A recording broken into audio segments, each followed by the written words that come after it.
إبراهيم ولد جميل بيزور جدته في مزرعتها كل سنة، وبيقعد معاها فترة هو وأخته. وفي يوم من الأيام إبراهيم وهو في زيارته لبيت جدته، هو بيحب التصويب جدا. خرج وقعد يلعب دور التصويب على الأخشاب، ولكنه في كل مرة كان بيفشل.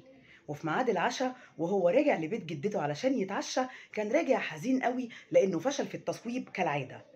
ولكن شاف بطة جدته اللي هي مربياها وبتحبها جدا في طريقه، وحب من باب الأماني ومن باب الأمنيات إن هو يصوب عليها لعل وعسى.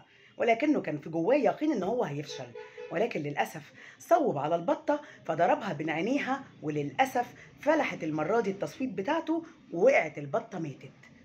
بسرعة في لحظة خوف وندم لأنه بيحب جدته جدا وما كانش عايز يزعلها، وعارف إن جدته بتحب البطة، خد البطة بسرعة الميتة وخباها بين الحشائش.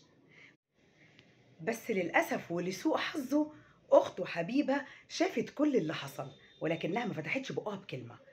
ودخلوا بسرعة على العشاء، وهم قاعدين بيتعشوا، وبعد ما خلصوا الجدة بتقول لحبيبة: يلا يا حبيبة علشان نقوم نغسل الصحون مع بعض. ردت حبيبة وقالت لها: لا يا جدتي معلش، أنا كان بودي والله، بس للأسف إبراهيم عرض عليا النهاردة إن هو يساعدك ويغسل الصحون بدل مني. وراحت حبيبة مقربة من ودان أخوها وقالت له: فاكر البطة يا إبراهيم؟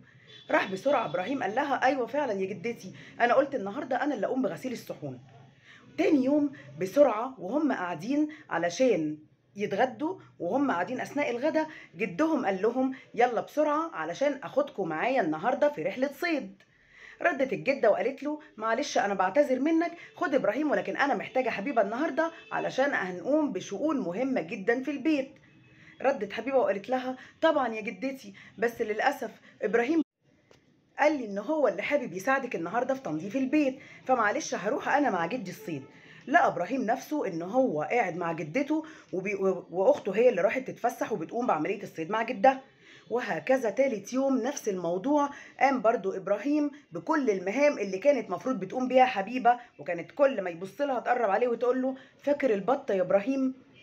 بسرعة إبراهيم غضب وقرر إن هو لأ، أنا خلاص، أنا كده قاعد تحت رحمة حبيبة. فقرر إن هو يروح ويعتذر لجدته ويعترف لها بالحقيقة. قام بسرعة راح لجدته وهو عينه في الأرض وبيقول لها: أنا آسف يا جدتي، أنا آسف، أنا مش عارف أقولك إيه، بس أنا والله عن طريق الخطأ صوبت على البطة بتاعتك وماتت ودفنتها. قعدت الجدة وراحت واخداه في حضنها وقالت له: ومين قالك إن أنا مش عارفة يا إبراهيم؟ أنا شفت كل حاجة وأنا واقفة في الشباك، بس حبيت أشوف أنت هتفضل إمتى عبد لحبيبة إن هي شافتك وبتذلك بالذنب اللي أنت عملته، وكنت مستنية لحظة اعترافك دي. أنا عايزة أفهمك على حاجة، ولله المثل الأعلى، كلنا بشر وبنخطأ. اوعى تخلي الذنب بتاعك يخليك أسير للشيطان. الشيطان بيلعب معانا نفس اللعبة اللي حبيبة لعبتها مع إبراهيم، يفضل يفكرنا بالذنب يفكرنا بالذنب، وننسى ربنا، وننسى إن ربنا غفور رحيم، وننسى إن الشيطان قال: وعزتك وجلالك لأغوينهم أجمعين. ونسينا برضو كلام ربنا ليه إنه قال له: وعزتي وجلالي لأغفرنهم ما زالوا يستغفرونني. أرجوك اوعى تخلي الذنب بتاعك ينسيك رحمة ربنا وينسيك حبه لينا ورحمته الكبيرة قوي. كلنا بنغلط وكلنا هنغلط، لكن اهرع لربنا، اسجد، نزل دموع واستغفر سيغفر لك. ربنا رحيم قوي، وما تخليش ذنبك يخليك عبد للشيطان.